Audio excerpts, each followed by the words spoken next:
पलव जे पाइने खावंद खाली न करे, दरत तुंहिंजा सुभर भरिया अज भरिया ई आहिनि। आसाऊ आहिनि जो वापारी हर नाम जा, अचंडे आस करे बेली तो वट घोट घणा, ॿिया बीड़ा तर ॾेह में तो में मर्द मणिया। हाणे जो सी जुग घणा तो त कायम आ कल जुग में, कायम आ कल जुग में, कायम तुंहिंजा कम उतारी अरवाह मां, मुंहिंजा गामूं लाहिज गम। हाणे रख जाए लाज शर्म जो ढकी साण गुजार जा।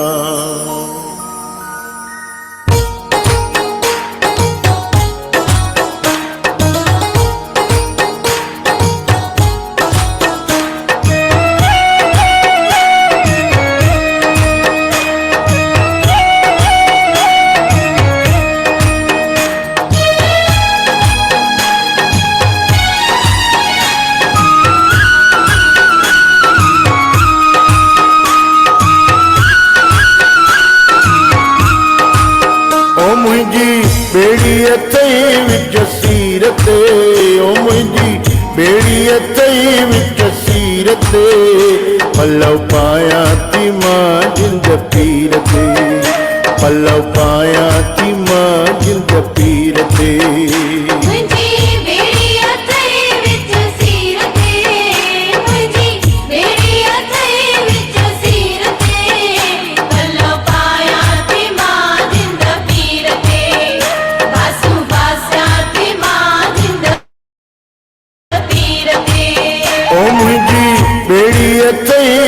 सीर ते ओ मुंहिंजी बेड़ी अथई विच सीर ते, पलव पाया थी मां जिंद पीर ते, बासियूं बासियां थी मां जिंद पीर ते।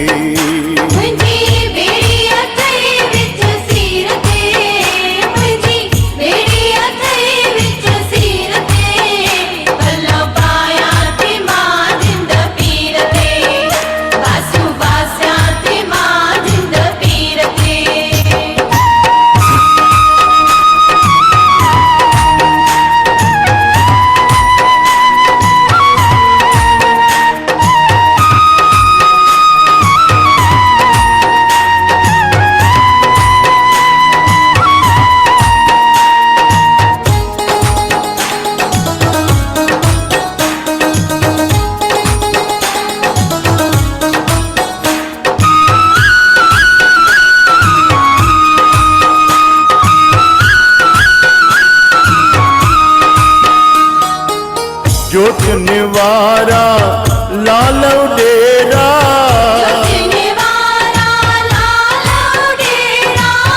कई कन था तो दर भेरा, तुझी महरा मीर फकीर ते,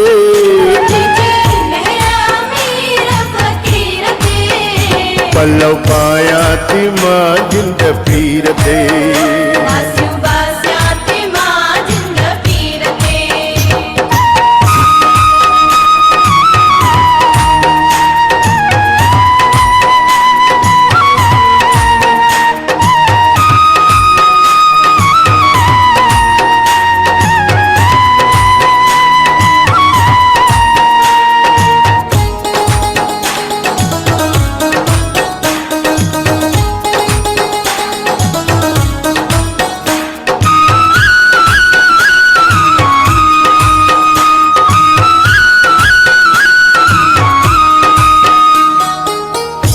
तुझी बानी तुम जो साईं, वाहन जो वसीलो तो आही, आओ जिया थी तुझे कीरते,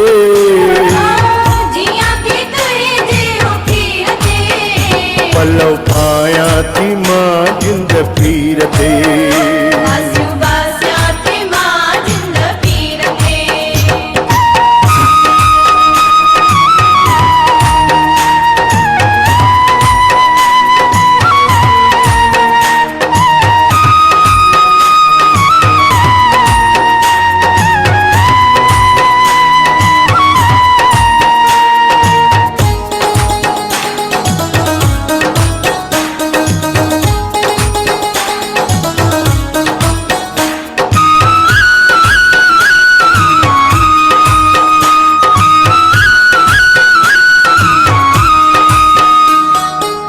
रांझन चवे ही आसा मुहिंजी,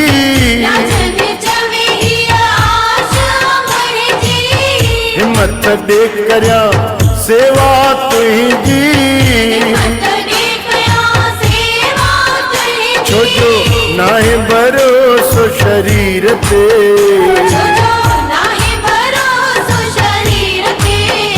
पलव पाया थी मां जिंद पीर ते।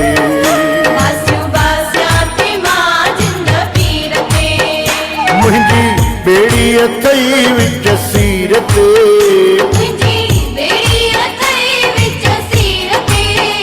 पलव पाया थी मां जिंद पीर ते,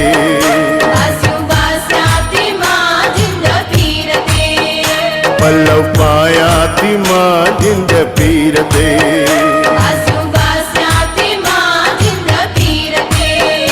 गुल चाढ़िया तुंहिंजी तस्वीर ते,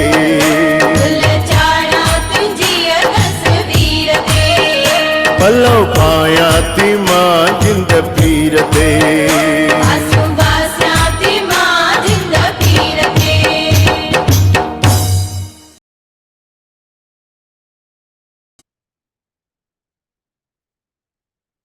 ओम शांति। पंहिंजो पाण खे निहारियूं, जाते तिलक लॻाईंदा आहियूं, मां आत्मा, हे शरीर अलॻि आहे, मां आत्मा अलॻि आहियां, मां शरीर खां परे शक्ति आहियां, शक्ति ऐं जीव ॿई गॾु मिली करे जीवात्मा महसूस था कयूं। परम पिता परमात्मा जूं सुनहरियूं सुनहरियूं किरणा उन जोत मां निकतल असां सभिनी जे मथां रहमत वसाइनि था, कृपा वसजे थी पई।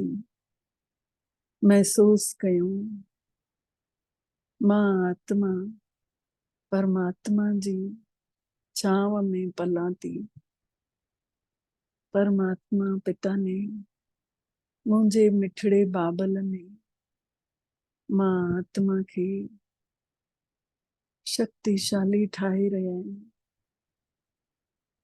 निरंतर पंहिंजूं शक्तियूं बिना रुके 24 कलाक मुंहिंजे लाइ हाजिर आहिनि। अहिड़े बाबल मिठड़े खे शुक्राना था चऊं। ॿुधूं था कल्ह जो चैप्टर जेको सम्झो हुयोसीं 84 जन्मनि जी कहाणी। 84 जन्म हिकु त इन खे ई पहले रिपीट कंदासीं थोड़ी देर, उन खां पोइ हे जेको यादि कयूं था परमात्मा खे, उन सां असांखे कहिड़ियूं कहिड़ियूं शक्तियूं मिलनि थियूं उहे अनुभव कंदासीं। ॿुधंदासीं पहले उहे, उन खां पोइ अनुभव में बि कंदासीं। त सीढ़ी खे हिकु भेरो वरी सां 84 जन्मनि जी कहानी खे हिकु भेरो वरी सां पाण सम्झूं था पिया, रिपीट कयूं था। त सभिनी खां पहिरियों ॿुधायो हुयो कि हिते 8 जन्म सतयुग जा, जंहिंमें 150 साल घटि में घटि उमिरि हूंदी आहे, ऐं 16 कलाउनि सां संपन्न देवी देवता। उन्ही खां पोइ जन्म 8। त धीरे धीरे इहा सीढ़ी हेठि लहूं था ॾाकण, उमिरि घटिजंदी थी वञे ऐं जन्म वधंदे था वञनि ऐं गुण बि घटिजंदे था वञनि। त जेके 16 कला संपन्न हुयासीं उहे 14 कलाऊं थी थियूं वञनि, 2 गुण ख़तम था थी वञनि। त्रेता युग में ईंदे ईंदे 125 साल उमिरि थी थी वञे, जेका 150 साल उमिरि हुई, ऐं जन्म बि वधी करे 12 जन्म था थी वञनि, जेके 8 जन्म हेॾे हुया। त जन्म उन्हनि 1250 सालनि में 8 जन्म त उमिरि वॾी, ऐं हिन में 12 जन्म त थोरी उमिरि घटी। ॿिन्हिनि युगनि जा जन्म मिलाए करे 20 जन्म थियनि था। जीअं जीअं समय गुज़रंदो थो वञे, द्वापर युग अचे थो, उमिरि आत्मा जी अञा घटि थी वई। 250 साल 2500 हो थी विया, ख़तम थी विया। त अंदर ई अंदर उन्ही जा गुण बि ख़तम थी विया। त जंहिंमहिल द्वापर युग अचे थो, पोइ 8 गुण छड़ा रहिजी था वञनि ऐं उमिरि 100 साल या 100 खां हेठि बि द्वापर युग में, ऐं जन्म बि 21 था वधी वञनि। उहे ई 1250 साल आहे समय, लेकिन जन्म थी विया 21। त उमिरि घटि थी वई। कॾहिं अचानक मौत, समय गुज़रंदो वियो। कलयुग जो आख़िरी समय अचे थो जंहिंमहिल 21 जन्म हिन में ऐं कलाऊं 8 थियूं रहिजी वञनि द्वापर युग में, ऐं उमिरि जेका आहे 100 साल। धीरे धीरे कलयुग जे आख़िरीअ में पंहिंजी उमिरि जेका आहे अञा घटि थी थींदी वञे, बुरायूं वधनि थियूं। मतलब एतिरी घटि कि कोई गुण ई नथो रहे। पोइ पाण मंदिरनि में वञी ॻायूं था, मुझ निर्गुण हारे में कोई गुण नाही, आपे तरस परोई। तोखे भई पाण ई तरस पवंदे, मां में त कोई गुण न रहिजी वियो आहे हाणे। बसि हिकु ॿ ई अच्छाई रहिजी थी वञे, ऐं उमिरि घटिजंदे घटिजंदे 50 साल या 60 साल। ऐं जन्म जेके आहिनि इहे ई 1250 सालनि में जन्म 42 था थी वञनि, 42। त जल्दी जल्दी जनम, जल्दी जल्दी मृत्यु। त जंहिंमहिल इहे चइननि युगनि जा पाण जन्म कैलकुलेट कयूं था, त हिकु त कलयुग में कोई गुण कोन्हे ऐं जन्म वधीक थी विया, उमिरि घटि थी वई। ऐं अॼुकल्ह त कोई 50-60 बि नथा चई सघूं। कंहिं ॿार जी बि अचानक मौत थी वञे, त कंहिं बुढे जी थी थिए, त कंहिं जवान जी थी थिए, कंहिंजो कोई गारंटी कोन्हे। त 8 जन्म थिया सतयुग में, 12 जन्म थिया त्रेता में 20, ऐं 21 जन्म थिया द्वापर में। 20 ऐं 21 41, ऐं 42 जन्म थिया कलयुग जे आख़िरीअ में। त 42 ऐं 41 83, ऐं 84वें जन्म में जंहिंमें पाण हिन महिल 5 ॾींहंनि खां ज्ञान ॿुधूं था, इन खे चईंदासीं पुरुषोत्तम संगम युग, जेको सभिनी माण्हुनि में उत्तम ठाहिण वारो, सुठो ठाहिण वारो संगम। जंहिंमें पाण कलयुग जे आख़िरी में हुयासीं, हाणे सतयुग जी शुरूआत, मतलब सुठे जे पासे 5 ॾींहंनि खां सुठियूं ॻाल्हियूं सोचूं था पिया। त सतयुग जी शुरूआत, त ॿिन्हिनि जो संगम थियो, त मतलब संगम युग थियो। आत्मा जेका आहे पुरुष चवराईंदी आहे, न जैफा आहे न मर्दो आहे। आत्मा खे उन खे पुरुष चईंदा आहिनि। 3 शयुनि सां संसार रचियल आहे, प्रकृति, पुरुष ऐं परमात्मा। हिकु त प्रकृति, 5 तत्व, ॿियो पुरुष मतलब आत्मा, ॿियो परमात्मा। त 5 तत्वनि सां हे पुतलो ठहियल आहे, शरीर रूपी पुतलो। जंहिंमहिल आत्मा निकिरे थी, त सभिनी खां पहिरियों ज़मीन खे ॾींदा आहियूं, शरीर खे धरतीअ ते लेटाईंबो आहे। धरती पोइ माता पंहिंजो खण तूं पाण। उन खां पोइ उन खे सनानु कराईंदा आहियूं। पोइ वरी पाणीअ खे अर्पित था कयूं, सनानु कराए करे। उन खां पोइ उन खे पोछींदा आहियूं, पोइ हवा खे अर्पित था कयूं, पोइ वरी उन खे अग्नि में ॾींदा आहियूं, पोइ पोइ चईंदा आहियूं पंजनि तत्वनि जो पुतलो पंजनि तत्वनि में विलीन थी वियो। चवण जो मतिलबु हाणे जेको आहे हे समय ॾाढो कीमती आहे जंहिंमें पाण खे परमात्मा पिता जो पहचान मिली आहे, आत्मा जी पहचान मिली आहे। पाण चाहियूं त पंहिंजो समय खे सफल करे सघंदा आहियूं ऐं सुठा ठही सघंदा आहियूं। हिन ई जन्म लाइ ई शास्त्रनि में लिखियल आहे कि अनमोल जन्म, अमोलक, दुर्लभ, मतिलबु अहिड़ो हिन जन्म लाइ लिखियल आहे कि भई 84 जन्मनि जो ज्ञान हिन ई जन्म में पतो थो पए। पूरे संसार जो ज्ञान शुरूआत कीअं थी थिए, कीअं अंत थो थिए, हिन ई जन्म में तो पतो पए। परमात्मा जो सही मायने में अर्थ कंहिंखे मन जे, जीअं पोस्टमैन खे सही एड्रेस न हूंदी त चिट्ठी मोटी हली वेंदी आहे, उहो पुॼाए न सघंदो आहे जंहिंजी चिट्ठी हुजे। लेकिन असां बि ईअं ई हुयासीं, भटकूं पिया, अॼु हेॾे अॼु होॾे। जंहिंमहिल हाणे पहचान मिली वई परमात्मा जी, रचण वारे जो पूरो डिटेल मिली वियो, त हाणे आत्मा हेॾे होॾे न, सिधो डायरेक्ट परमात्मा खे ॻाल्हाईंदी, परमात्मा खे ॿुधाईंदी ऐं उन्ही खे एड्रेस मिली वई त उन्ही जो बि सफल थी वियसि जन्म। त धीरे धीरे करे पाण ईअं जन्म कंदे कंदे, पर हे जेको श्रेष्ठ जन्म आहे संगम युग जो, इन महिल पाण सुठा कर्म कयूं था। जॾहिं सुठा कर्म कयूं था पोइ वरी पाण सतयुग में लहूं था। मतिलबु इहो जेको साइकिल आहे इहो हलंदो रहंदो। ऐं कर्म बि 4 प्रकार जा थींदा आहिनि, सुठा कर्म, अकर्म, पुण्य कर्म ऐं पाप कर्म। विकर्म, जंहिंखे पाप कर्म विकर्म बि चइबो आहे। त पाप कर्म जेके आहिनि विकारनि जे वशीभूत थी करे, बुराइनि जे वशीभूत थी करे कयल कर्म पाप कर्म चवराईंदो आहे। ऐं सुठो कर्म जंहिंमहिल पाण खे सम्झ मिली थी वञे, पोइ संगम युग में जंहिंमहिल पाण आत्मा सम्झी करे जेको कर्म कयूं था, सम्झो सुठो कर्म थो चवराए। छोकी हिकिड़ो कर्म बि जेको थींदो आहे उहो ॿिज जीअं पोखियोसीं, ॿिज पोखियोसीं मतिलबु कर्म सुठो पोखियोसीं, ऐं जहिड़ो ॿिज पोखींदासीं ओड़ो ई फल मिलंदो। त चईंदा आहिनि न कि भई अगरि अंब जो पोखींदासीं त अंब ई मिलंदो। त जेको बि जिन महिल कर्मनि जो बि पोखियूं था त उहो सम्झो उहो ई फल पाण ई कटियूं था पिया।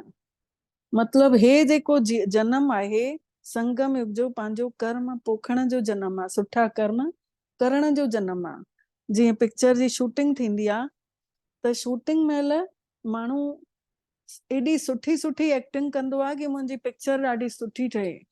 जीअं पर्दो किरे त पोइ वरी ताड़ियूं वॼनि कि भई वाह, छा त हिन जा कर्म हुया। त हिकिड़ो कर्म थींदो आहे, जीअं ॾिसो पाण पोखीसीं, कोई ॿिज विधोसीं, मिर्च जो बि पौधो पोखियोसीं, नारेल जो बि पौधो पोखियोसीं, ॿिज पोखियोसीं, पर मिर्च जे वण ने 3 महीने में फल ॾियणु चालू करे छॾियईं, ऐं नारियल जे वण ने 12 सालनि खां पोइ फल थींदो आहे उन में। त एतिरो असांजे अंदरि धीरज हुजणु घुर्जे कि कर्म त कयोसीं, गीता में चयो अथईं नेकी कर दरिया में डाल। मतिलबु तव्हां सुठा कर्म कयो ऐं विसरी वञो, उन जे फल जी बि इच्छा न रखूं कि भई असांखे केरु सुठो चए केरु बुरो चए थो। जेको थियो परमात्मा ने कराए, मां आत्मा खे ज़रियो ठाहे, निमित्त ठाहे, मुंहिंजो भाग्य चमकाए, इन खां वॾी अहिड़ी ॿी कहिड़ी ॻाल्हि मूंखे खपे कि परमात्मा जंहिंजो भाग्य पाण तो रचे पियो। त फल जी इच्छा न करणी आहे, पर कर्म सुठो करणो आहे। संगम युग में ज्ञान मिलियो आहे त जेको नारियल जो वण आहे उन मां 12 सालनि खां पोइ फल मिले थो, ऐं कर्म त हिकु जहिड़ो कयोसीं। चईंदा आहियूं कि मासां ईअं छो थो थिए, कर्म त हिकु जहिड़ो कयोसीं, लेकिन उन जो फल कुझु समय बाद निकिरणो आहे। ऐं कुझु कर्मनि जो फल तुरंत मिली वेंदो आहे, कुझु कर्मनि जो फल थोड़नि ॾींहंनि खां पोइ मिलंदो आहे। त कर्म बि वैरायटी, पर अगरि तुरंत असां इच्छा रखीसीं त सम्झो कचो फल खाई छॾियोसीं, पोइ असांखे कोई प्राप्ति न थींदी। जीअं कचे फल में खटास हूंदी आहे, उन जो कोई हो बि न थींदो आहे, उन में रस बि ओड़ी न ईंदी आहे। त मतिलबु फल जी इच्छा करण ई न घुर्जे। जेको थियो कराए परमात्मा ने, ऐं मां आत्मा करनहार। उन जी चईंदा आहियूं न, मेरी डोरी तेरे हाथ, दीना बंधु दीनानाथ। मुंहिंजी डोर, आत्मा जी डोर तुंहिंजे हथ में अथई। तूं जेको कराई मां आत्मा करण लाइ तयार आहियां। बस तुंहिंजा कार्य, तुंहिंजो कम तो हले न, मां केर थींदी आहियां तव्हांजे कम में दखल ॾियण वारी। ईअं जंहिंमहिल सम्झी करे कर्म कयूं था न, पोइ त बस पोइ असांजो सम्झो सुठो ई सुठो थियणो ई थियणो आहे। इन करे पाण खे हाणे सोचे सम्झी वीचारे करे कंहिं बि कर्म में हथ विझणो आहे।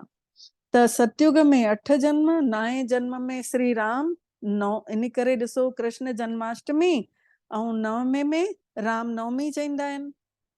त ईअं कंदे कंदे सतयुग त्रेता बीतजनि था ऐं ॾींहों ॾींहुं वरी अवस्था किरंदी थी वञे, पाण साधारण इंसान था ठही वञूं।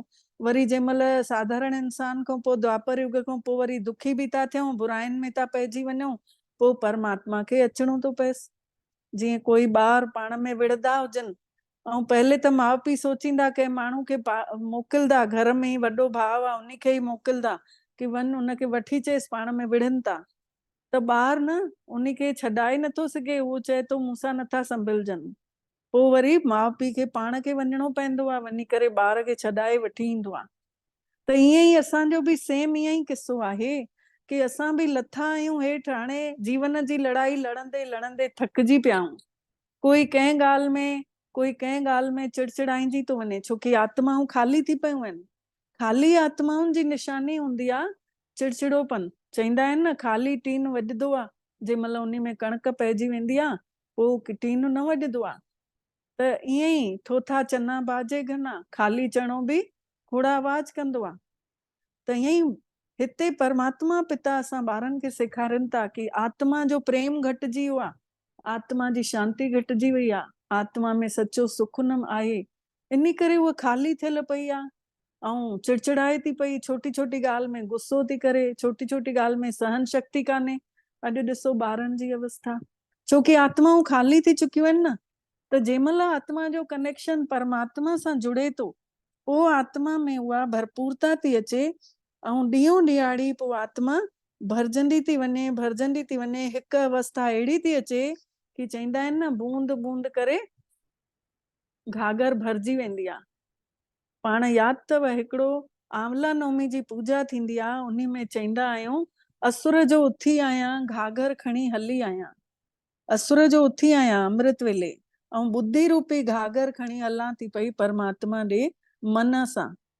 ऐं रामचंद्र गॾियो आहे मुरली वॼाईंदो, परमात्मा जी वाणी मतलब राम, ऐं उन परमात्मा खे ई राम चयो वेंदो आहे। त उहो असांखे ज्ञान जा कुझु पॉइंट अहिड़ा ॿुधाइनि था जंहिंसां सभु दुख लाहींदो, सभु दुख लही था वञनि पिया।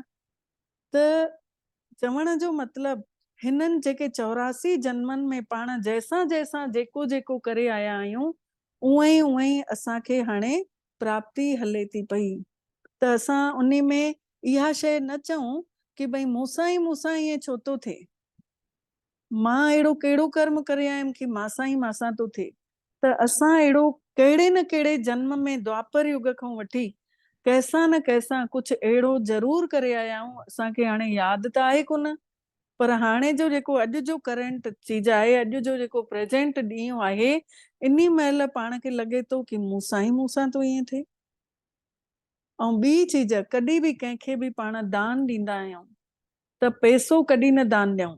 पैसो ॾियण सां साम्हूं वारो वञी करे उन जो गुटको थो खाए या सिगरेट थो पीए या कुझु करे थो, त उन जो बि पाप असांजे मथां चढ़ंदो, छोकी पैसो असां ॾिनोसीं। कोई दारू पीए थो त उन जो बि असांजे मथां पाप चढ़ंदो। त ईअं सोचे सम्झी करे पाण खे हिन महिल कर्म करणो आहे। सभिनी खां सुठो थींदो आहे ज्ञान दान, ज्ञान धन जो। विद्या धन अहिड़ो थींदो आहे जेको दिए न खुटे, जेतिरो बांटजे जेतिरो ॾींजे। मुंहं सां कोई नथो ॿुधाए सघे त मन जी सेवा त करे सघंदा आहियूं। भॻवान तोखे सुखी रखई, भॻवान तुंहिंजो तन स्वस्थ रखई, कोई पाणी जो गिलास थो ॾे, कोई भाॼियूं थो वठी अचे घर में, कोई खीर थो ॾेई वञे, कोई कुझु, मतलब घर हले थो कंहिंजे न कंहिंजे सहयोग सां। त सभिनी खे दुआऊं ॾींदे वञूं, दुआऊं ॾींदे वञूं, कॾहिं कंहिंजी कमी न कढूं। अगरि कंहिंजी कमी कढूं था, पोइ असां पंहिंजे लाइ वरी सां हिसाब था ठाहियूं। त पाण खे इहा शइ सम्झ में अचणु घुरिजे कि भई, ऐं हिकु चीज अञा, हिकु ॼणी जो कल्ह क्वेश्चन हुयो, कंहिं माता फोन कई हुई, चई जेको अॼुकल्ह जी दुनिया में जेको बेईमानी तो करे उहे त ॾाढो सुठे सां मौज था करनि, ऐं जेके ईमानदारी सां जीअनि था उहे सजाऊं था भोगनि। त भॻवान जे दरबार में न्याय कॾहिं मिलंदो? जंहिं महिल मरी वेंदासीं त पोइ त असां ॾिसंदासीं कोन कि भई न्याय मिलियो। त इन्ही जी बि हिकिड़ो वाक़ियो ॿुधायोमांसि, जेको कि इन महिल प्रदोष व्रत जेके रखंदा आहिनि उन्हनि जी कथा में लिखियल बि आहे उहो वाक़ियो, कि ॿ दोस्त हूंदा आहिनि, हिकिड़ो ॾाढो ड्रिंक कंदो आहे ऐं वैश्यालय वेंदो आहे ऐं उन खे पैसे वारो बि हूंदो आहे, ऐं हिकिड़ो ग़रीब बि हूंदो आहे ऐं उहो ॾाढो ईमानदारी सां हले थो, सत्संग ॿुधे थो। उन खां पोइ बि उन खे एॾा लोॾा था अचनिसि त हिकु भेरो उहो पंहिंजे दोस्त, अमीर वारे दोस्त खे चएसि थो कि तूं मूंसां गॾु हल, अॼु ॾाढो वॾो महात्मा आयल आहे, ॾाढो सुठो सत्संग कंदो आहे, तूं हली करे होॾां ॿुध, त तोखे न पतो पवंदो कि भई न इहो भई कीअं, मतिलबु छा चीज आहे जो पाण ईअं मतिलबु हिक ॿिए जी ॻाल्हि मञूं कोन था। तूं पंहिंजे में रमियल आहीं, मां पंहिंजे में रमियल आहियां, तूं पंहिंजे जीवन में संतुष्ट आहीं, मां पंहिंजे में संतुष्ट आहियां। त चएसि तो तूं हल मूंसां, त उहो दोस्त नथो मञेसि, चएसि तो न मां न हलंदुमि, तूं मूंसां हल, अॼु मां वटि बि उते माल आयल आहे, तोखे बि ॾाढी मौज ईंदे, सुभाणे खां सत्संग ॿुधणु भुलिजी वेंदे। त हुन बि न मञेसि चयो। आख़िर जंहिं महिल हो सत्संग ते हली वियो, हो पंहिंजो वैश्यालय वियो हली, रात जो उन समय देर थी वई ऐं असुर थी वियुसि मोटण में, सत्संग ॾाढी लंबी देर हलियो, रात जो पोइ वापसी पियो थिए असुर जो। त उन खे अहिड़ी जॻह ते वञी किरियो, धिको आयुसि कि सॼो शरीर लहूलुहान थी वियुसि, कंडा कंडा सॼो रहड़जी वियसि शरीर। ऐं हो जेको हुयो वैश्यावृत्ति करे मोटे पियो त हथारूं उन खे काई हिकिड़ो चमकीलो पत्थर नज़र आयुसि मोटदे महिल, उन जी सुबुह थी वई अचण ते। त अची करे जीअं ॾिसे तो भई हे मुंहिंजो दोस्त, ॿई हिकु जॻह ते रहंदा हुया, त चएसि तो कि भई अड़े अञा ॿुध सत्संग, अञा वञ हेॾे, तोखे हेॾनि ॾींहंनि खां मना पियो कयां त तूं न मञे, हाणे ॾिस पंहिंजो हाल छा थियो अथई। त हुन चयसि कि भई ठीकु आहे, त तूं हाणे मूंखे न हे सभु पोछ मुंहिंजी इहे थोरो ठीकु कर, हिन में दवा बवा लॻाए, मां तोखे ॿुधायां थो। ऐं हो ॿुधाएसि थो कि ॾिस मूंखे हे पत्थर मिलियो आहे, हिन खे थोरो पतो करायूं था कि भई हे आहे छा शइ। त उहो पतो कराए थो त उहो न हीरे जो वॾो पत्थर अथसि, उहो चमकीलो। उन खां पोइ हो वठी थो वञेसि उनखे सुबुह जो उन ई महात्मा ॾे कि भई ॾिस मुंहिंजी अहिड़ी हालत थी आहे सत्संग ॿुधदे ॿुधदे, ऐं हे ॾिस हे वैश्यावृत्ति करे मोटे पियो त हिन खे हीअ शइ मिली आहे।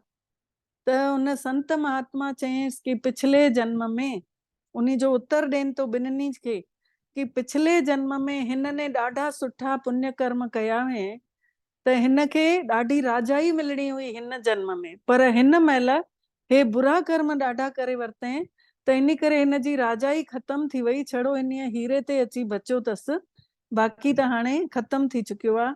हाणे हे वरी बुरे कर्मनि में पियो आहे, त हाणे हिन जो वरी बुरो ई थींदुसि। बाक़ी जेको तुंहिंजो जेको थियल हुयो पिछले जन्म जा कर्म बुरा थियल हुया, ऐं हिन जन्म में तुंहिंजा सुठा कर्म थियल हुया, त तुंहिंजी जंहिं जॻह ते तूं राति जो किरियो आहीं उते तुंहिंजी मौत लिखियल हुई, तूं मौत खे जीते आयो आहीं। त तूं इन ॻाल्हि जो अफ़सोस न कर कि भई मां हथारूं हीअं कंडा भई लॻा आहिनि, तूं हथारूं सोच मूंखे भॻवान बचायो तैं। त जेको थींदो आहे सुठे लाइ थींदो आहे, हर ॻाल्हि में भलो आहे छिपियल। त इहा थी वई 84 जन्मनि जी पंहिंजी कल्ह वारी चैप्टर। हाणे पाण सम्झंदासीं मेडिटेशन करण सां, ध्यानु लॻाइण सां 8 प्रकार जूं शक्तियूं मिलंदियूं आहिनि।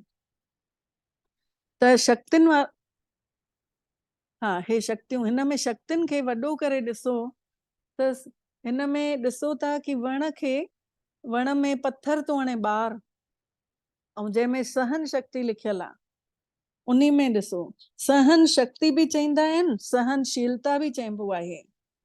त जेॾी महिल माण्हू इहो गुण धारण कंदो आहे सहन करण जो, पोइ इहो गुण धीरे धीरे उन जे अंदरि ई शक्ति ठही वेंदो आहे, शक्तिअ जो रूप थी वेंदो आहे, ऐं आत्मविश्वास ज्यादा पैदा थी वेंदो आहे, जंहिंसां उहा आत्मा जेका आहे शक्तिशाली थी वेंदी आहे। चईंदा आहिनि सहनशीलता, मतलब जंहिंमें शीलता हूंदी आहे उहो ई त सहन करे सघंदो आहे न। ऐं जेको व्यक्ति सहन कंदो आहे, जेको माण्हू सहन कंदो आहे, त उन्ही जो हमेशह चरित्र सुठो चयो वेंदो आहे। चवंदा आहिनि हे सहनशीलता ई, हीअ सहनशीलता जी देवी अथई। ॾिठो वञे त कंहिं बि मंदिर जी मूर्ति ठाहिण खां पहले उन मूर्तिअ में छेनी हथौड़ी जी मार पवंदी आहे। जेतिरो उहा मूर्ति सहंदी आहे छेनी हथौड़ी जी मार, ओतिरो उन जा नयन नक्श सुठा ठहंदा वेंदा आहिनि। ऐं उहा मूर्ति पोइ मूर्ति चवराइण लाइ पोइ उन जे अॻितो माण्हू मथो झुकाईंदा आहिनि। त इहे गुण हिन महिल असांजे अंदरि ईंदा वेंदा। परमात्मा खे जंहिं महिल यादि कंदे रहंदासीं लगातार, त यादि कंदे कंदे पंहिंजो पाण असांजी सहनशीलता वधंदी वेंदी। पोइ असांखे सम्झ में ईंदो कि भई हा असांजो मेडिटेशन सही हले पियो। इन करे जेको सहनशील हूंदो आहे उन खे चवंदा आहिनि उहो महान माण्हू आहे। जीअं क्राइस्ट हुयो, उन खे खीला जेके कोका जेके सहन करायूंसि, जंहिं हुन शरीर खे ठोकियऊंसि, त इहे खीला बि सहन कयनि न। पोइ भगतनि उन्हनि ॾिठो और उन्हनि खे महान चयऊं। मतिलब चवण जो, चवंदा आहियूं पाण सिंधीअ में सहंदे त लहंदे, हिंदीअ में बि चवंदा आहिनि सहना ही तो गहना है। मतलब जेको सहंदो आहे उहो ई सम्झो सजजंदो बि आहे, उन खे परमात्मा संवारंदो आहे। त सहण कोई उहो कान्हे, सहण हिकिड़ी शक्ति आहे, सहण हिकिड़ो गुण आहे। सहण कायरता कोन्हे कि सही वरितोसीं त असां मतिलबु हो झुकी वियासीं त कायर थी वियासीं, न। ॿी शक्ति ॾेखारी वई आहे हिन में। ॾेखारियो तंहिं ॿार जेको आहे पत्थर थो हणे वण खे, फल खे, ऐं वण जेको आहे फल थो ॾेसि पियो। मतलब वण जेको आहे अॼु प्रकृति बि पाण खे इहो ई सेखारे थी पई कि उन खे ॿार पत्थर हणे थो ऐं उहो फल थो ॾे पियो। त कोई असांखे कुझु बि ॾे, लेकिन असांखे उन्हनि खे सुख ॾियणो ई ॾियणो आहे, असांखे उन्हनि खे प्यार ॾियणो आहे, शक्ति ॾियणी आहे। मतलब कुझु न कुझु अविनाशी शइ आत्मा जेका आहे ॾींदी रहे। दाता जा ॿार आहियूं न, त दाता जा ॿार ॾेवण सिखूं। परमात्मा खे चवंदा आहियूं न, त उहो दाता आहे, असांखे बि पाण जहिड़ो थो ठाहे पियो। जंहिं महिल ध्यानु लॻाइण अची वेंदो आहे त पोइ वरी पंहिंजो पाण सहन शक्ति बि अची वेंदी आहे। ॿी शक्ति आहे समाइण जी शक्ति, जंहिंमें ॾेखारियो वियो आहे नदियूं वञी करे सागर में समाइनि थियूं पयूं। काई ॻाल्हि अहिड़ी थींदी आहे जंहिंमें कि जैफुन में हिकु आदत हूंदी आहे कि काई ॻाल्हि उन्हनि खे ॿुधायूं त पोइ पचदी कान्हे, उहा वरी पंहिंजी सहेली खे ॿुधाईंदी, ॿी वरी टी खे ॿुधाईंदी। ईअं कंदे कंदे उहा ॻाल्हि फैलजंदी वेंदी आहे ऐं घुमी फिरी उन ई माण्हू ताईं अची वेंदी आहे जंहिं उहा ॻाल्हि चई हुई। पोइ उहो चवंदो आहे अड़े मां त उनखे कसम ॾिनो हुयो। चवंदा आहिनि न तोखे मुंहिंजी कसम अथई अगरि कंहिंखे ॿुधायो अथई। पोइ उहा ॿी साहेड़ी खे ॿुधाईंदी त चवंदी तोखे मुंहिंजी कसम अथई, हुन मूंखे कसम ॾिनी आहे, कंहिंखे न ॿुधाइणो हुयो, त मां तोखे ई छड़ो ॿुधायां थी।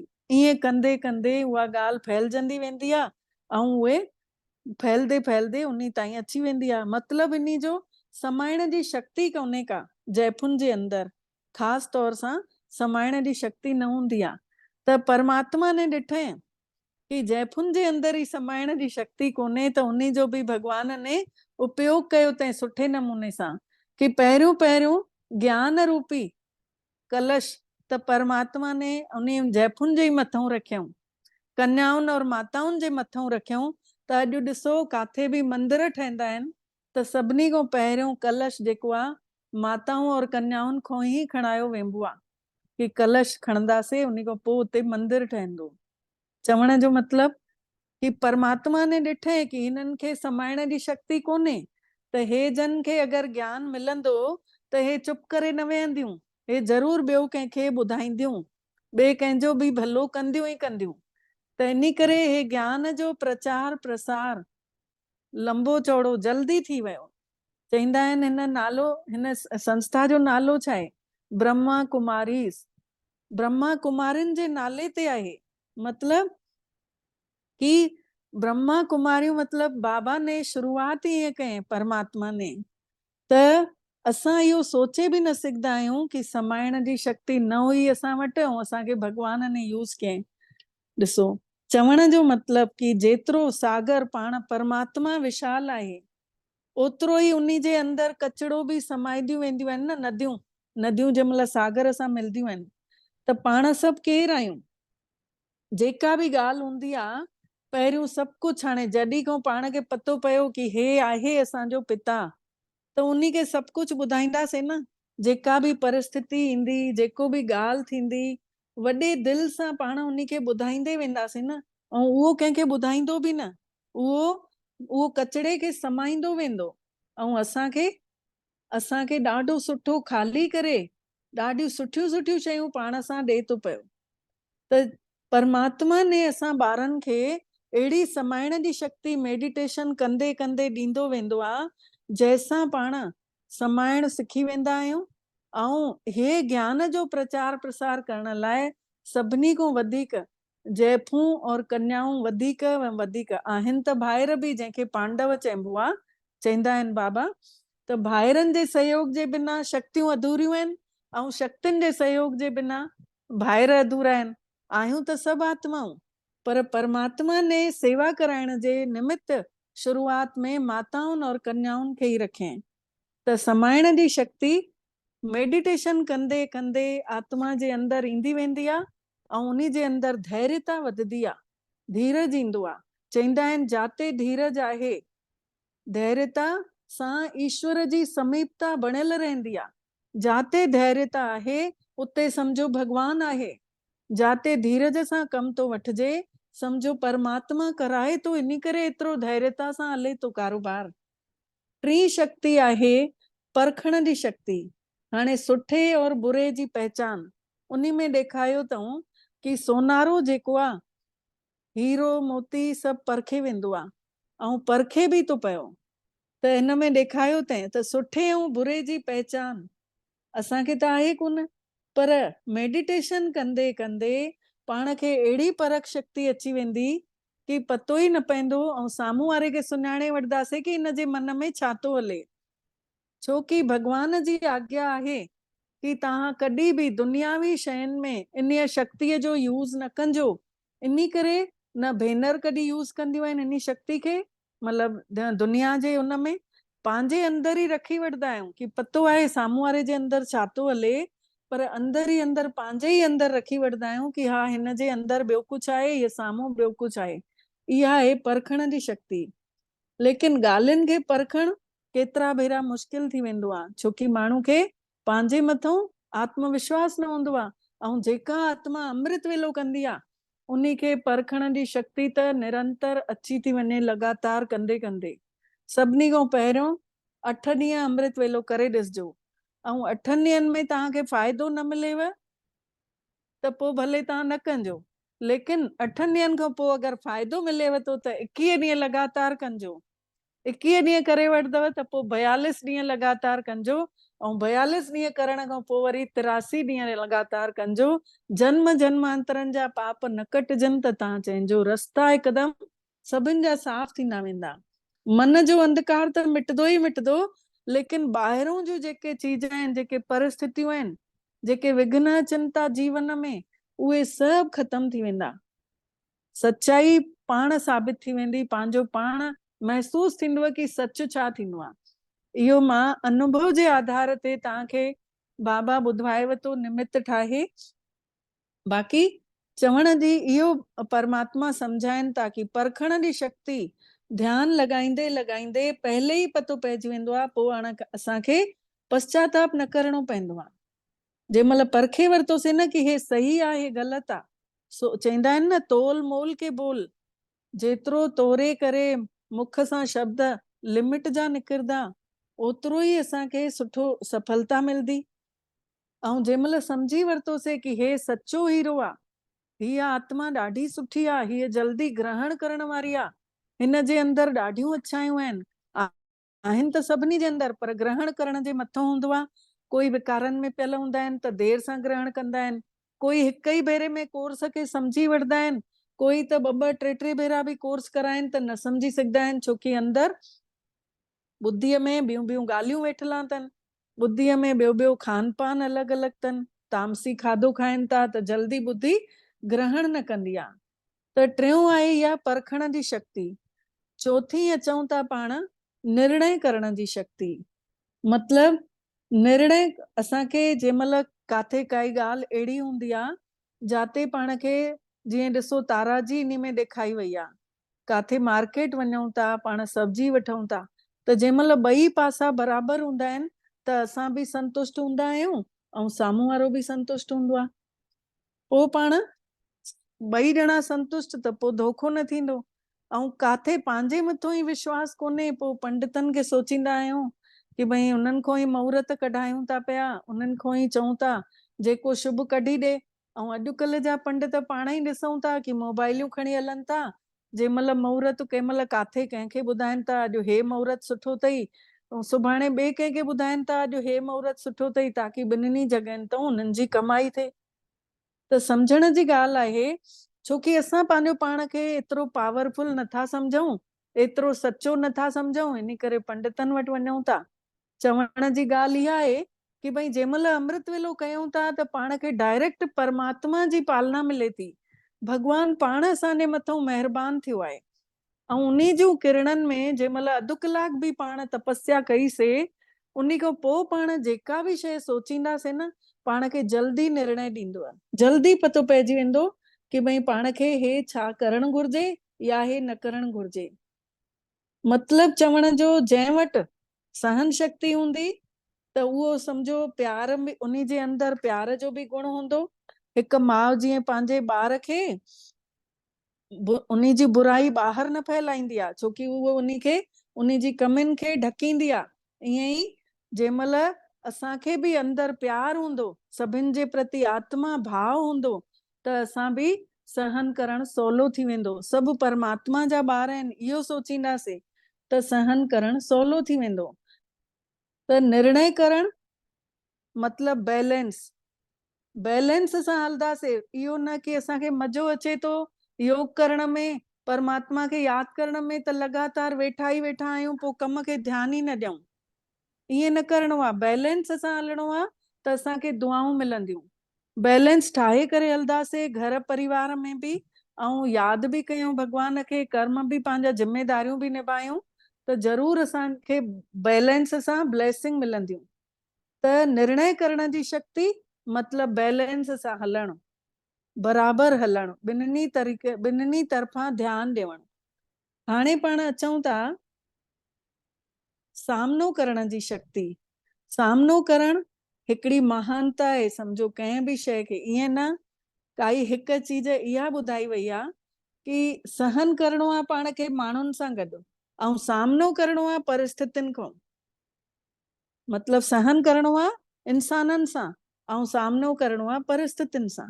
जीअं ॾिसूं पाण ट्रेन में मान लो सफ़र था कयूं, उते अगरि अची करे कोई ॿ ॼणा वेही था रहनि, उन्हनि खे टियों अची करे चए थो सुरो मुंहिंजी रिजर्वेशन आहे, तव्हां मुंहिंजी सीट ते वेठा आहियो, त ॿिए ने चयसि कि भई भाई पैसा त मां बि ॾिना आहिनि, थोरी देरि वेहण ॾे अगले स्टेशन ताईं।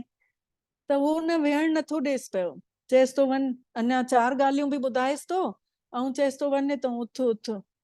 त जेको वेठो हुयो जनरल वारो हुयो, उन 4 ॻाल्हियुनि जे बजाए 8 ॻाल्हियूं उन बि ॿुधाए छॾियईं। ॿिन्हिनि जो झगड़ो चालू थी वियो ऐं वधंदे वधंदे झगड़ो अहिड़ो रूप वठी थो वठे अॼुकल्ह जो खून खराबे ताईं पहुची था वञनि।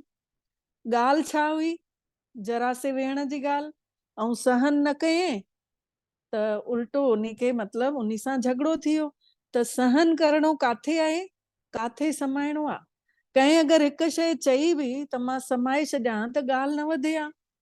काथे काथे पाण इहो चईंदा बि आहियूं, जेकर मां न चवां हा त वधीक सुठो हुजे हा।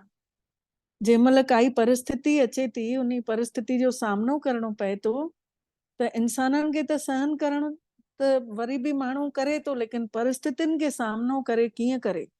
त जंहिंमहिल आत्मा सम्झूं था त परमात्मा जी शक्ति असांजे अंदरि तंहिंमहिल ई प्रवाहित थियण लॻंदी आहे, जंहिंमहिल पाण आत्मा सम्झूं था।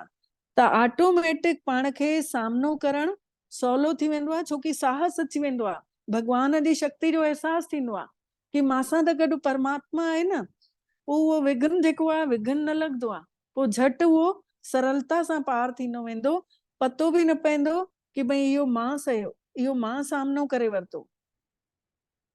त अॻिते पाण सम्झूं था सहयोग करण जी शक्ति, इहा आहे सामनो करण जी शक्ति। हिकु इन में इहा बि शइ ॾेखारी अथई कि अर्थी वञे थी, उन में 4 ॼणा खणियल अथनि, त इहा बि शइ थींदी आहे कि कई ॼणा जंहिं महिल अर्थी खणी वेंदा आहिनि, जंहिंजो रथी कोन्हे, जंहिं कोई गुज़ारियो आहे, आत्मा निकिरी वई, उन खां पोइ उन खे 4 ॼणा खणी वञनि था, त घणा ॼणा न ड्रिजदा आहिनि, भौता खाई वेंदी अथनि, हथ जोड़े बीह रहंदा आहिनि। पर परमात्मा खे जंहिं महिल यादि कंदे रहंदा आहियूं त पंहिंजो पाण अंदरों अहिड़ो ताक़त थी अची वञे, जो उन खे अथारूं जंहिं महिल खणी वेंदा न, त तेॾी महिल उन खे अथारूं सकाश ॾियणु सिखी वेंदा आहियूं कि उन आत्मा खे बि भॻवान अहिड़ो सुठे जॻह मोकिलजांसीं, अहिड़ो उन जो सुठो मुक्ति कंदासीं जो ॾाढा सुख माणे। उन जो कोई कर्म अहिड़ो न थिए जंहिंमें उन खे सजा मिले, उन खे अॻिले जन्म में अचण वारे जन्म में काई बीमारी न थिए। इहे उन जे लाइ दुआऊं निकिरंदियूं। जंहिं महिल मेडिटेशन थियण लॻंदो आहे त पंहिंजो पाण खे परखिजे कि भई मुंहिंजो मेडिटेशन सही हले थो। इहे सभु ॻाल्हियूं अगरि मुंहिंजे अंदरि अचनि थियूं पियूं, इहे सभु ॻाल्हियूं अगरि मुंहिंजे अंदरि थी धीरे धीरे वधंदियूं थी वञनि, त सम्झो मुंहिंजो मेडिटेशन सही हले थो। सामनो करणु आसान आहे। पोइ त अॻिते ॿुधूं था पाण सहयोग करण जी शक्ति। सहयोग करण में ॾेखारियो अथई ॾाढो वॾो पहाड़ ऐं सभिनी जी चीच, जेको ॾेखारियो वियो आहे श्री कृष्ण ने चीच ते गोवर्धन पर्वत खयईं। मतलब इन जो आंगुर में 3 भाग हूंदा आहिनि, त 3 भागनि में तन, मन या धन। असां अगरि काई बि शइ परमात्मा जे कम में सहयोग ॾियूं था, या तन लॻायूं था, या मन लॻायूं था भॻवान में, या धन लॻायूं था, जंहिंजे वटि जेतिरी श्रद्धा आहे, भॻवान जे कम में निमित्त ठही अगरि थोरो बि सहयोग कयोसीं, त असांजी वॾे खां वॾी समस्या पार थी वेंदी आहे। इहो ॾेखारियो अथई कि वॾे खां वॾे पहाड़ जहिड़ी समस्या असांजी थी हल्की थी वञे भॻवान जे कम में सहयोग ॾियण सां। पहिरें ज़माने में इहो हूंदो हुयो कि जेको बि माण्हू धंधो कंदो हुयो, उन जो 10हों हिसो भॻवान जे नाले ते कढंदा हुया ऐं चवंदा हुया इहो पुण्य कर्मनि जो, इहो उन जो हिसो आहे। ऐं हाणे जे ज़माने में सभु पंहिंजो ई करनि था, छड़ो ॻाए अचनि था मंदरनि में कि तेरा तुझको अर्पण क्या लागे मेरा। त सहयोग शब्द में योग बि छिपियल आहे, योग पोइते जुड़ियल आहे। जेको बि आत्मा सहयोग ॾींदी परमात्मा जे कम में, त उन जो योग त ऑटोमेटिक हलंदो ई रहंदो, उन खे कठिन न लॻंदो, पोइ योग सरल लॻंदो। जीअं केॾी वॾे खां वॾी समस्या जीअं हल्की लॻंदी न, उहे ई असांखे हलंदे हलंदे जीवन बि सरल लॻण लॻंदो, काई परिस्थिति न लॻंदी। ऐं जेको माण्हू पंहिंजो पाण सहयोग कंदो आहे, उन खे देवता चयो वेंदो आहे। चवंदा आहिनि आपे करे सो देवता, कहने से करे सो मनुष्य, और जो कहने से भी नहीं माने वो समझ जाए। चवंदा आहिनि जेको पंहिंजो पाण अची सहयोग ॾे थो, सम्झो उहो देव घराने जो माण्हू आहे, देव कुल जो माण्हू आहे, देवता आहे। ऐं जेको चवण सां करे थो, सम्झो उहो साधारण इंसान आहे। ऐं जेको चवण सां बि नथो मने, त सम्झो उहो चवण सां नथो मने, उहो सम्झो सम्झी वञे पंहिंजो पाण खे।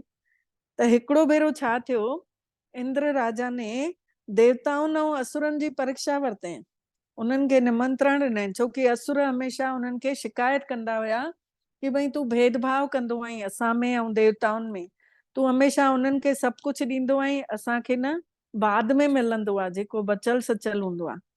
त चयईंसि इंद्र कि भई न, इन में मुंहिंजी ग़लती कान्हे। हो चएसि पियो, असुर चवनिसि पिया कि न, इन में तुंहिंजी काई चाल हूंदी आहे। त हुन चयईंसि कि न, मां हिकु भेरो तव्हां ॿिन्हिनि खे विहाए साम्हूं साम्हूं परीक्षा वठंदुमि, ॾिसां थो उन में केरु केतिरे पाणी में आहे। त सभिनी जी ठूठ में डंडी ॿधऊं ऐं ॿाहूं सिधियूं थी वियूं। इन खां पोइ सभिनी खे आम्हूं साम्हूं विहायूं, सभिनी जे अॻितो रोटी रखी वई कि हाणे तव्हां रोटी खाओ बिना कोहिनी खे मोड़े। ठूठ मुड़दी ई कान न, छोकी पत्थर उन में लकड़ी ॿधजी वई, त ॿाहां हिकदमि स्ट्रेट थी वई, सिधी थी वई। हाणे उहो रोटी त खाइनि कीअं, छोकी उन्हनि खे त आदत ई न हुई न, अहिड़ा संस्कार ई न हुयनि असुरनि खे। ऐं देवताउनि खे आदत हुई हमेशह ॿिए खे पहिरियों पुछी, उन खां पोइ पाण खाईंदा हुया। त देवताउनि छा कयूं, आम्हूं साम्हूं त विहायो ई हुयनि, त देवता ने हिकिड़े ने ॿिए खे खारायईं साम्हूं वारे खे, ऐं साम्हूं वारे ने हिन खे खारायईं। ईअं ॿई लाइन में हिक ॿिए खे खाराईंदे खाराईंदे देवताउनि जो पेट बि भरिजी वियो ऐं उन्हनि जो दाणो बि नुक़सान न थियो। ऐं असुरनि छा कयूं, असुरनि वरी आदत ई न हुयनि कंहिंखां खाराइण जी, कंहिंखे पुछण जी। उन्हनि खणी बांह सां ईअं छितरा भितराए करे पूरो अनाज बर्बाद करे छॾियऊं ऐं कंहिंजे पेट बि न पियो। पोइ इंद्र ने चयनि कि ॾिसो हाणे पंहिंजा लक्षण ऐं हिननि जा लक्षण ॾिसो। मतलब हुननि खे आदत थी वई आहे हिक ॿिए जो सहयोग करण जी, त इन करे उहे अॼु देवता था चवराइनि, ॾियण वारा ॾींदे ई था रहनि हिक ॿिए खे सहयोग। ऐं जेके नथा करनि उहे ॾिसनि पंहिंजी हालत छा थी वञनि। त इन करे चयो वियो आहे जाते सहयोग आहे उते सफलता आहे। ऐं इहे ई देवताई लक्षण थींदा आहिनि, सहयोग ॾियणु। बाक़ी हाणे ॿ शक्तियूं अञा रहिजी वियूं आहिनि, हिकु समेटण जी शक्ति ऐं ॿी वॾी ॻाल्हि खे नंढो करण जी शक्ति, विस्तार खे संकीर्ण करण जी शक्ति। त इहे ॿई शक्तियूं हाणे सुभाणे ॿुधायूं, छोकी कयूं था महसूस कंदासीं मां आत्मा हिन शरीर खां न्यारी भगवान जी प्यारी आत्मा आहियां। सची सिक खणी करे हिन शरीर खां ॿाहिरि महसूस था कयूं नीरे आसमान ॾे, खुले आसमान ॾे उॾरदे हलूं था। निराकार ज्योति स्वरूप आत्मा उॾरदे उॾरदे नीरे आसमान खां बि मथे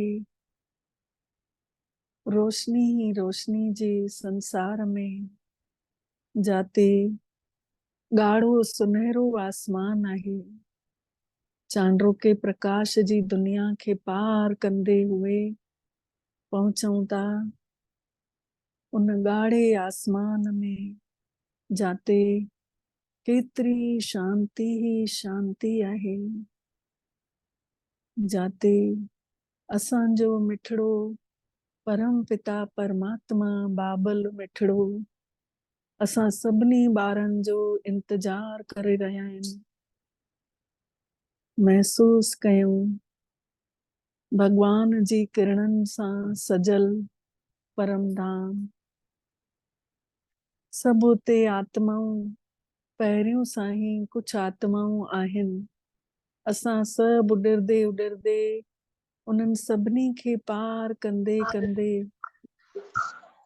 सभिनी खां अॻिते पहुची था वञूं परमात्मा वटि।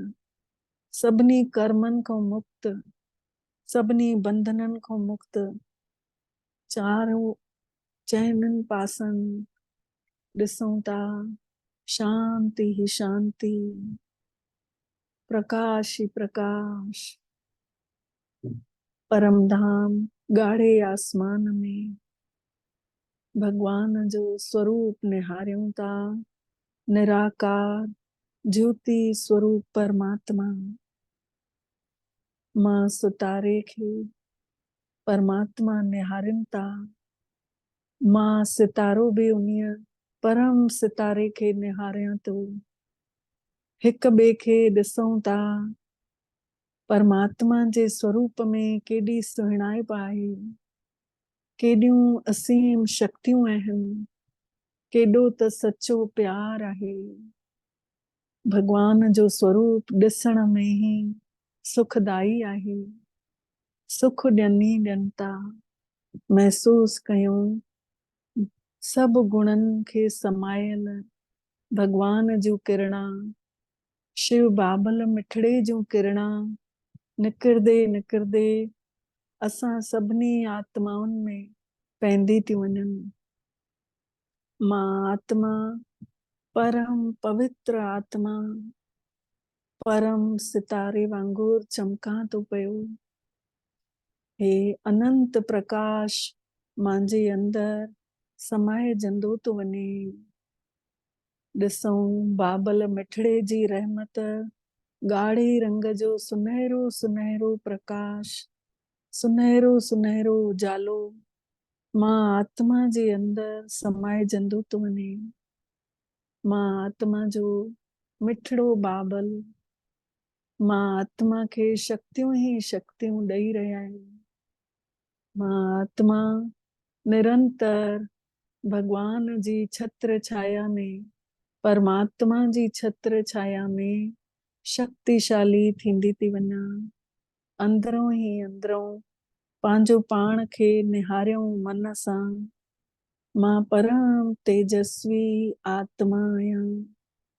परम पिता परमात्मा जे साम्हूं वेठल आहियां। पंहिंजे घर गुरुअ जे दर ते आहियां। मां केतिरी न भागन वारी आत्मा आहियां कि भगवान मूंसां गॾु आहे। प्राणन जो प्राण, प्राणन जो आधार, पंहिंजी किरणन रूपी बाहुन में मांखे भाकी पाइनि था। मां आत्मा परमात्मा सां लिपटी थी वञा। अनंत शक्तियूं, अनंत प्रकाश, सच्चो सुकून, रूहानी राहत मां आत्मा खे मिलंदी थी वञे। मुंहिंजे अंदर ताईं भगवान जी शक्ति, उन्ही जो प्यार, उन्ही जी पवित्रता अंदर वेहंदी थी वञे। महसूस कयूं जन्मन जन्मन जी कटु निकिरंदी थी वञे। कंहिं जन्म में कॾहिं बुरा कर्म करे आयासीं, उहे सभु कर्म हाणे खत्म था थींदा वञनि। खातो ई समाप्त। अखंड प्रकाशवान परमात्मा जे साम्हूं मां आत्मा बि अखंड प्रकाशवान थींदी थी वञा।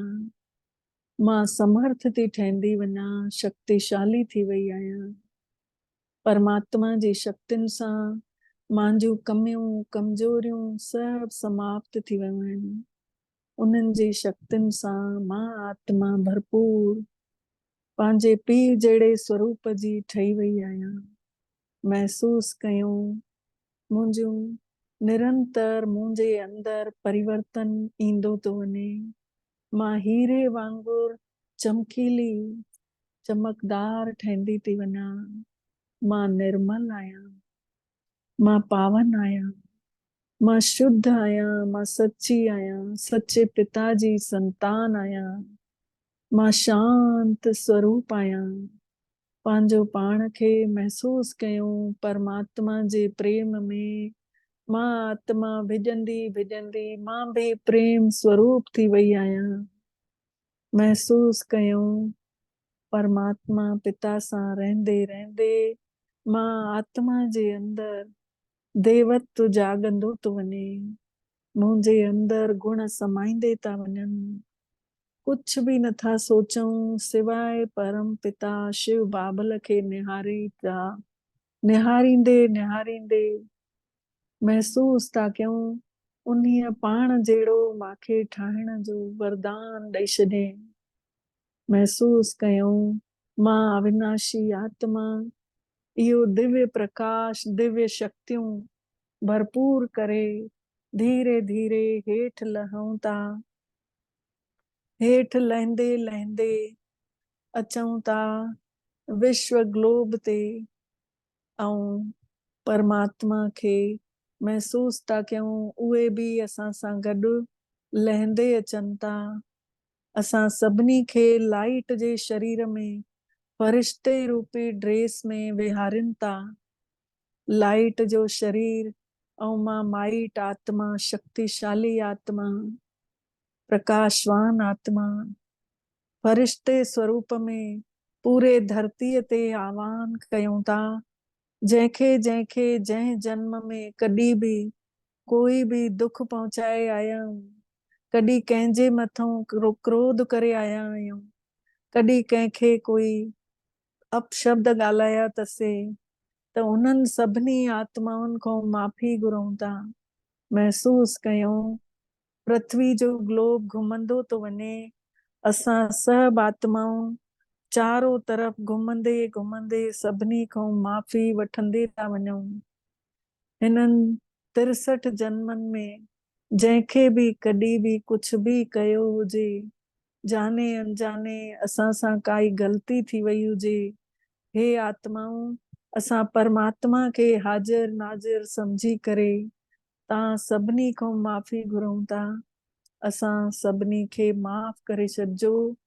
अॻिते जे लाइ तव्हां बि बंधन मुक्त, असां बि बंधन मुक्त आत्माऊं। भगवान जूं दुआऊं उन्हनि सभिनी खे ॾींदे पाण सभु फरिश्ता धीरे धीरे धरतीअ जे अंदरि पहुचूं था, पंहिंजी पंहिंजी देह में अची करे समाइजी था वञूं। लाइट जी देह अंदरि अची समाइजी थी वञे। भगवान जो केतिरो न धन्यवाद कयूं, केतिरा न शुक्राना कयूं। संसार जे भले करण जी जिम्मेदारी असां सभिनी ॿारनि खे निमित ठाहे कराइनि था पिया। दिल खे आराम ॾियण वारो मिठड़ो बाबल महसूस कयूं। असां सभिनि जो बि दिल हुन परमात्मा जे दिल जीअं सचे प्यार सां भरिजी आयो आहे। मां आत्मा भरपूर थी करे इन संसार में लथी आहियां। सभिनी आत्माउनि खे इहो सचो प्यार विराईंदे रहंदमि। भगवान जी शक्तियुनि जी गिफ्ट सभिनी खे ॾींदे रहंदासीं।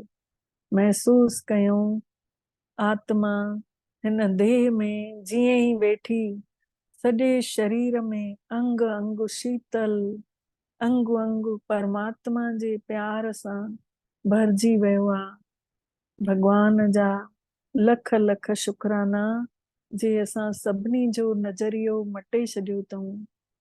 ओम शांति, ओम शांति, ओम शांति। तव्हां सभिनि जा बि ॾाढा ॾाढा शुक्राना। सभिनी खे ओम शांति।